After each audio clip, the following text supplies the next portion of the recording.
வணக்கம். நம்மளோட வாழ்க்கையில நம்மள சுத்தி இருக்கிற நிறைய பேருக்கு நாம செஞ்ச நல்ல செயல்களை, அந்த உதவிகளை எல்லாத்தையும் நாம செய்யக்கூடிய அடுத்த தவறுகள் வரைக்கும் தான் இங்க நிறைய பேர் ஞாபகம் வச்சிருப்பாங்க. நீங்க நம்மள சுத்தி இருக்கிற நிறைய பேருக்காக என்னதான் விட்டு கொடுக்கறதா இருந்தாலும், என்னதான் உதவிகள் செஞ்சிருந்தாலும், நீங்க ஏதாவது ஒரு சின்ன தப்பு பண்ணியிருப்பீங்க. அந்த தப்பை மட்டுமே சொல்லி காமிச்சு உங்களை குத்தி குத்தி உங்களை காயப்படுத்துறதுல தான் இங்க நிறைய பேர் குறியா இருப்பாங்க. அதனால முடிஞ்ச வரைக்கும் யாராவது உங்களை புகழ்ந்து பேசுறாங்க, பெருமையா பேசுறாங்க அப்படின்னா அதுக்காகலாம் மயங்கி போகாதீங்க. யாராவது உங்களை ரொம்ப கஷ்டப்படுத்துறாங்க, தகாத வார்த்தைகளை சொல்லி விமர்சனம் பண்றாங்க அப்படின்னா அதுக்காகவும் வருத்தப்படாதீங்க. ஏன்னா இன்னைக்கு இருக்கிற காலகட்டத்தில் யாரு வேணாலும் எப்படி வேணாலும் மாத்தி பேசக்கூடிய அந்த கேரக்டர் இருக்கிற மனுஷங்க தான் இங்க நிறைய பேர் இருக்காங்க. இன்னும் சொல்ல போனா நரம்பில்லாத நாக்கு 4 பக்கமும் பேசும் அப்படின்னு சொல்லுவாங்க பாத்தீங்களா? அதுதாங்க உண்மை. யார் வேணாலும் எப்படி வேணாலும் மாத்தி பேசுவாங்க, நேரத்துக்கு தகுந்த மாதிரி பேசுவாங்க. அதனால நீங்க அதுக்காகலாம் வருத்தப்பட்டு ஃபீல் பண்ணிட்டு உட்கார்ந்துருக்காதீங்க. இன்னையில இருந்து நாம செய்யக்கூடிய எல்லா விஷயத்தையும் கரெக்டா தெளிவா நல்ல விஷயமா செய்யணும் அப்படின்னு உங்க மனசுல ஸ்ட்ராங்கா பதிய வச்சுக்கோங்க. உங்க வாழ்க்கையில நடக்கிறது எல்லாமே நல்லதா நடக்கும். அடுத்தவங்களை பத்தி வருத்தப்பட்டுட்டு உட்கார்ந்துருக்காதீங்க. அது உங்களுக்கு வேஸ்ட் ஆஃப் டைம் அப்படிங்கிறத புரிஞ்சுக்கோங்க. நீங்க வாழும் போதே உங்களுக்குன்னு ஒரு சில அடையாளத்தை விட்டுட்டு உருவாக்கி வச்சுட்டு போங்க. இது நான் ஏன் சொல்றேன்னா, நீங்க தொலைஞ்சு போகாம இருக்கிறதுக்காக கிடையாதுங்க. இந்த உலகம் உங்களை மறக்காம இருக்கிறதுக்கு. அட்லீஸ்ட் உங்களை சுத்தி இருக்கிறவங்களாவது நீங்க ஏதாவது ஒரு விஷயம் செஞ்சுட்டு போனீங்க அப்படின்னு உங்களை ஞாபகம் வச்சுட்டு இருப்பாங்க. அதுக்காகவாவது இந்த உலகத்துல நாமளும் பிறந்தோம், வாழ்ந்தோம், செத்தோன்னு இல்லாம ஏதாவது ஒரு சின்ன விஷயத்தையாவது சாதிச்சோம் அப்படின்னு திருப்தியோட நம்ம இந்த உலகத்தை விட்டு போகணுங்க. அதுக்காக ஏதாவது ஒரு சின்ன விஷயத்தையாவது சாதிக்கணும் அப்படிங்கிற ஒரு எண்ணத்தை உங்க மனசுல ஸ்ட்ராங்கா பதிய வச்சுக்கோங்க. இங்க நிறைய பேரோட வாழ்க்கையில காசு, பணம் எல்லாமே இருக்கும். ஆனா நிம்மதி மட்டும் இல்ல.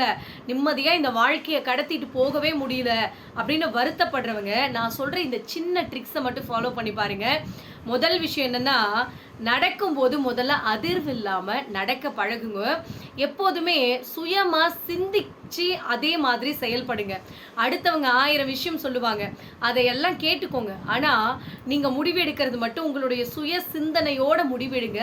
அதுதான் உங்களோட வாழ்க்கைக்காக நீங்க செய்யக்கூடிய ஒரு நல்ல விஷயமா இருக்கும். ஏன்னா அடுத்தவங்க சொல்றதை நீங்க கேட்டீங்க அப்படின்னா அதுக்கு உங்க வாழ்க்கை நீங்க வாழவே தேவையில்லையே. அதனால முடிஞ்ச வரைக்கும் அடுத்தவங்க சொல்றதை கேளுங்க, தப்பு கிடையாது. ஆனா முடிவை மட்டும் நீங்களே எடுத்துருங்க. எல்லார்கிட்டையுமே நாகரிகமா நடந்துக்கோங்க. என்னைக்குமே சரியானதை மட்டும் நம்புங்க. எல்லார் சொல்றதையும் கேட்டுக்கோங்க. ஆனா நம்பக்கூடிய விஷயம் அப்படிங்கிறது ஆராய்ஞ்சு இது சரியா இருக்குமா அப்படின்னு தெரிஞ்சுக்கிட்டு அதுக்கப்புறமா நம்புங்க. எல்லார்கிட்டையும் பணிவா பேசுங்க. இன்னைக்கு இருக்கிற ஜென்ரேஷன் பிள்ளைகளுக்கு நம்ம சொல்லி கொடுக்கக்கூடிய ஒரு விஷயம் என்னன்னா, எல்லார்கிட்டையும் பணிவா பேசணும், மரியாதையா பேசணும், வயசுல பெரியவங்களுக்கு மரியாதை கொடுத்து பேசணும் அப்படிங்கிற ஒரு விஷயத்த தயவு செஞ்சு பெத்தவங்க பிள்ளைகளுக்கு சொல்லி கொடுங்க. ஏன்னா இன்னைக்கு இருக்கிற பிள்ளைகள் முக்கால்வாசி நேரத்தை சோசியல் மீடியாவிலேயே செலவழிக்கிறாங்க. ஸோ அவங்க எல்லாம் இதுதான் இந்த உலகம் இப்படிதான் இருக்குமா அப்படின்னு அவங்களே தனக்குள்ள ஒரு உலகத்தை உருவாக்கிக்கிறாங்க. அதனால முடிஞ்ச வரைக்கும் பிள்ளைகள் கிட்ட பேசுங்க. ரியல் லைஃப் என்ன அப்படிங்கிறத பிள்ளைகளுக்கு சொல்லி கொடுங்க. ஏன்னா இன்னைக்கே எவ்வளோ பிரச்சனைகள், இன்னைக்கு இருக்கிற காலகட்டமே இப்படி இருக்குன்னா இன்னும் ஃபியூச்சர் எப்படி இருக்கும் அப்படின்னு யோசிச்சு பாருங்க. அதனால வருங்காலம் பிள்ளைகளுக்கு நல்ல காலமா இருக்கணும் அப்படின்னா நம்மளுடைய பிள்ளைகளை நாம சரியா சொல்லி கொடுத்து நல்லபடியா கைட் பண்ணி வளர்க்கணும் அப்படிங்கிற ஒரு விஷயத்த தெரிஞ்சுக்கோங்க. இது ஒவ்வொரு பெற்றோர்களினுடைய மிகப்பெரிய கடமை அப்படிங்கிறத ஞாபகம் வச்சுக்கோங்க. எதையுமே முன்கூட்டியே திட்டமிடுங்க. உங்களோட வாழ்க்கையில எதை செய்யறதுக்கு முன்னாலேயும் யோசிங்க, திட்டமிட்டு செயல்படுங்க. ஏன்னா நீங்க ஒரு விஷயத்த செய்யறோம் அப்படின்னா, நாளைக்கு ஒரு இடத்துக்கு போறோம், இல்ல நாளைக்கு ஏதாவது ஒரு விஷயத்த வாங்கணும் அப்படின்னா அதை நாளைக்கு பார்த்துக்கலாம் அப்படின்னு விட்டுறாதீங்க. முதல் நாளே அதுக்காக பிளான் பண்ணுங்க. அதுதான் உங்களை ரொம்ப பொறுமையா நீங்க எந்த குழப்பமும் இல்லாம சரியான முடிவு எடுக்கிறதுக்கு. ஒரு இடத்துக்கு போறீங்க அப்படின்னா கூட டென்ஷன் ஆகாத போலாம். ஃப்ரீயா முதல் நாளே எல்லாத்தையும் எடுத்து வச்சிருங்க.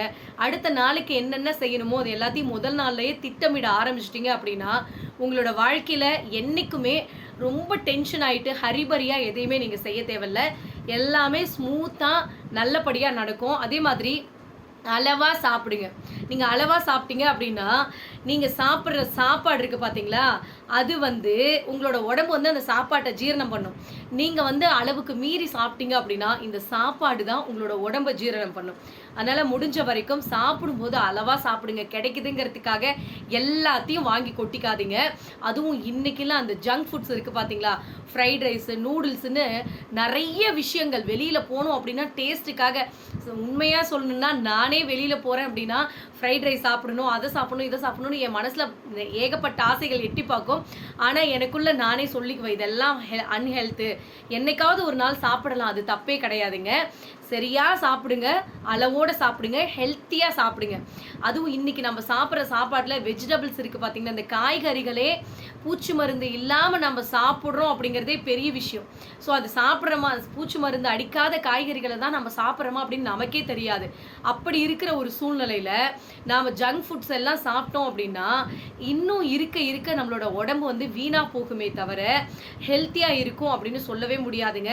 அந்த காலத்து சாப்பாடுலாம் பார்த்தீங்கன்னா, கம்பு, இன்னும் கேழ்வரகு இதெல்லாம் வந்து அவங்க சொல்லும்போதே வந்து நம்மளுக்கு அவ்வளோ ஆசையா இருக்கும். எங்க பாட்டியெல்லாம் சொல்லுவாங்க, நாங்கெல்லாம் நெல்லு குத்தி சாப்பிட்டோம்.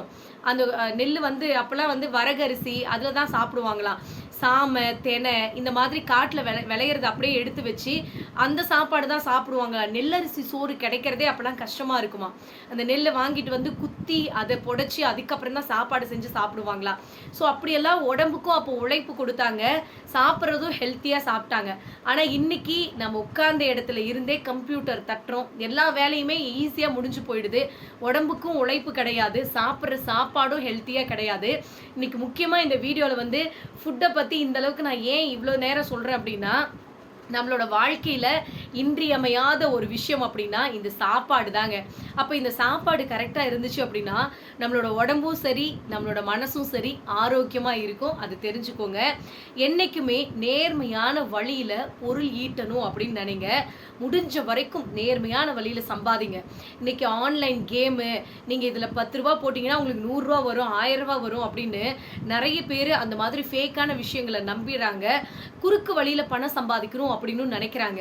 அந்த மாதிரி நினைச்சிங்க அப்படின்னா சத்தியமா சொல்றேன், குறுக்கு வழியில நாம சேர்க்கிற எந்த ஒரு பணமும் நம்மளுக்கு நிரந்தரமா நிலைக்காதுங்க. முடிஞ்ச வரைக்கும் நேர்மையான வழியில சம்பாதிக்கணும்னு நினைங்க.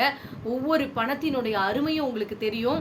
அதுல செலவு பண்ணி பாருங்க. நீங்க சம்பாதிச்சு நேர்மையான வழியில சம்பாதிக்கிற அந்த பணம் இருக்கு பாத்தீங்களா, அதுதான் நம்மளுக்கு மனசு திருப்தியும் கொடுக்கும். அதை மட்டும் கரெக்டா ஃபாலோ பண்ணுங்க. என்னைக்குமே ஆழமான சுவாசம், நல்ல மூச்சு இழுத்து விடுங்க. அதுதான் உங்களை ஆரோக்கியத்துக்கு மிகப்பெரிய நல்லதுங்க. கொஞ்சமாவது சேமிச்சு வைங்க. இன்னைக்கு இருக்கிற காலகட்டத்தில் எல்லாரும் வேக வேகமாக ஓடுறோம், கையில் இருக்கிற காசை அப்படியே செலவு பண்ணுறோம். இன்னைக்கு வந்து கிரெடிட் கார்டு, டெபிட் கார்டுன்னு நிறைய வந்துருச்சுங்க. அப்படியே வந்து அது இந்த கிரெடிட் கார்டெலாம் இருக்குது பார்த்தீங்களா, நம்மளுக்கு வந்து அடுத்த மாதத்துக்கு தேவையான திங்ஸ்லாம் அப்படியே வாங்கிடுறோம். மறுபடியும் சேலரி வந்துச்சு அப்படின்னு டப்புன்னு அப்படியே எடுத்துக்கிறாங்க. யோசிச்சு பாருங்க, கையில் 10 பைசா கூட இல்லாத அடுத்தவங்க கிட்ட கடன் வாங்கும்போது எவ்வளோ கஷ்டமாக இருக்கும். முடிஞ்ச வரைக்கும் சொல்கிறேன், நீங்கள் வந்து கடன் வாங்காமல் உங்கள்கிட்ட இருக்கிறத வச்சு வாழ பழகுங்க. கொஞ்சமாவது சேமிச்சு வைங்க. 100 ரூபாய் இருக்குது அப்படின்னா அட்லீஸ்ட் அதுலேருந்து ஒரு 10 ரூபாயாவது எடுத்து சேமிச்சு வைங்க. அதுதான் உங்களோட வாழ்க்கைக்கு நல்லதுங்க.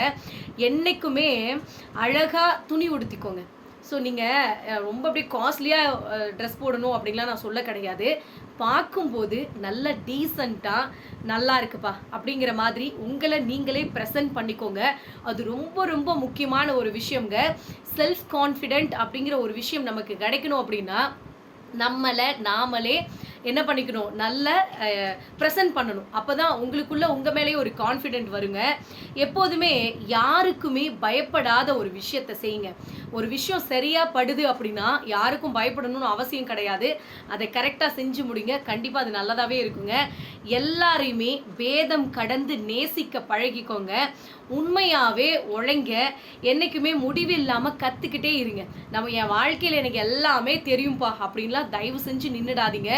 இந்த உலகத்துல நாம கத்துக்கிட்டது கைமண் அளவு தான், கத்துக்காதது இந்த உலக அளவு இருக்கு அப்படிங்கிறத தெரிஞ்சுக்கோங்க.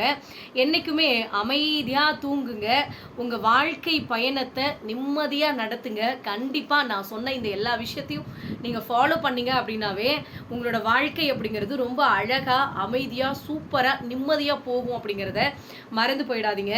உண்மையிலேயே ஆயுட்காலம் அப்படிங்கிறதுலாம் நம்ம எத்தனை வருஷம் இந்த உலகத்துல வாழ்றோம் அப்படிங்கிறதுலாம் கிடையாதுங்க. நாம மறைஞ்சதுக்கு அப்புறமும் எத்தனை பேரோட மனசுல வாழ்றோம், அது எத்தனை பேரை நம்ம பேச வைக்கிறோம், எல்லாராலும் நாம பேச வைக்கப்படுறோம் பாத்தீங்களா, அதுதான் நாம வாழ்ந்த வாழ்க்கைக்கான அர்த்தம். அப்படி ஒரு வாழ்க்கையை வாழுங்க, அதுதான் சிறந்த ஆயுட்காலம் அப்படிங்கிற ஒண்ணு. வழி தெரியாம நம்மளோட வாழ்க்கையில நாம விழி பிதுங்கி நின்றுட்டு இருக்கிறப்போ நமக்கு வழிகாட்ட கூட யாருமே வந்திருக்க மாட்டாங்க. ஆனா பாருங்க, நம்ம வாழ்க்கையில ஒரு ஒளி வந்ததுக்கு அப்புறம் நம்ம கிட்ட ஒட்டிக்கணும் அப்படின்னு ஒட்டிக்குவாங்க. அப்படியெல்லாம் இருக்கிற மனுஷங்களை தயவு செஞ்சு அப்படியே ஒதுக்கி வச்சிருங்க. இத்தனை நாளா நீ எப்படி இருந்தியோ அப்படியே இரு அப்படின்னு சொல்லி ஒதுக்கி வச்சுறது தான் உங்களோட வாழ்க்கைக்கு நல்லதுங்க. நீங்க சம்பாதிக்கிற சாபங்கள் இருக்கு பாத்தீங்களா, அந்த சாபங்கள் உங்க வாழ்க்கைய தயவு செஞ்சு நல்லபடியா வாழவே விடாதீங்க. உங்களுடைய சந்ததியவே அது பாதிக்கும் அப்படிங்கிறத ஞாபகம் வச்சுக்கோங்க. கொஞ்சம் புண்ணியத்தையும் சேர்த்து வையுங்க. அதுதான் உங்களோட வாழ்க்கையில நீங்க செத்து போனதுக்கு அப்புறம் கூட உங்கள் சாம்பல் கூட உங்களை வாழ வைக்கும். அதனால முடிஞ்ச வரைக்கும் யாருக்கும் பாவம் பண்ணாதீங்க, யாருக்கிட்டையும் சாபத்தை வாங்கி கொட்டிக்காதீங்க. முடிஞ்ச வரைக்கும் அடுத்தவங்களுக்கு நல்லது பண்ண முடியலனா கூட யாருக்கும் கெடுதல் மட்டும் நினைக்காதீங்க. என்னைக்குமே எப்போதுமே உங்களை மட்டுமே ஞாபகம் வச்சுக்கிறபடி யாரையுமே கட்டாயப்படுத்திக்கிட்டே இருக்காதீங்க. என்னை மட்டும் நீ ஞாபகம் வச்சுக்கணும், நான் மட்டும்தான் உன்னோட ஃப்ரெண்டு, நான் மட்டும்தான் உனக்கு எல்லாம் அப்படின்னு யாரையும் கட்டாயப்படுத்தி அன்பை வாங்கணும் அப்படின்னு தயவு செஞ்சு நினைக்காதீங்க. அமைதியா இருந்துடுங்க. அவங்களோட வாழ்க்கையில நீங்க இல்லாம அவங்களால கண்டிப்பா கடந்து போகவே முடியாது. பொறுமையா இருங்க, அவ்வளவுதான். அவங்களால கண்டிப்பா நீங்க இல்லாம வாழவே முடியாது. அவங்களா உங்களை தேடி வந்துருவாங்க. அது வரைக்கும் கொஞ்சம் பொறுமையா இருங்க.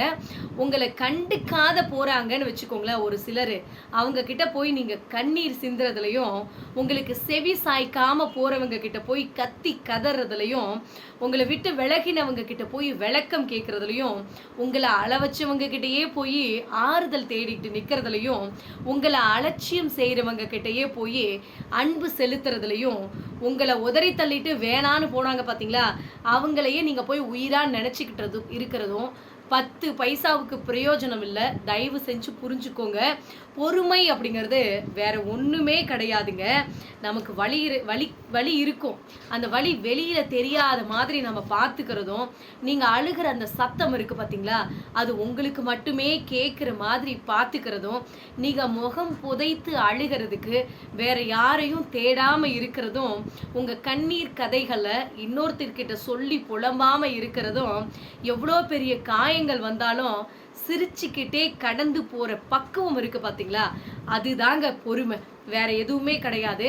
இதையெல்லாம் கொஞ்சம் உங்களோட வாழ்க்கையில நீங்க கொஞ்சம் ஃபாலோ பண்ணிட்டீங்கன்னு வச்சுக்கோங்களேன், கண்டிப்பா சொல்றேன், நிம்மதியா எந்த பிரச்சனையும் இல்லாம வாழ்க்கையை சூப்பரா நடத்திட்டு போலாங்க. இந்த வீடியோ பதிவு உங்களுக்கு பயனுள்ளதா இருக்கு அப்படின்னா மறக்காம கமெண்ட் பண்ணுங்க, சப்ஸ்கிரைப் பண்ணுங்க, ஷேர் பண்ணுங்க, லைக் பண்ணுங்க. மறக்காம அந்த பெல் பட்டனை கிளிக் பண்ணுங்க. அப்பதான் நம்ம டெய்லி போடக்கூடிய அந்த வீடியோஸ் உங்களுக்கு நோட்டிஃபிகேஷனா வரும். ஸோ நன்றி.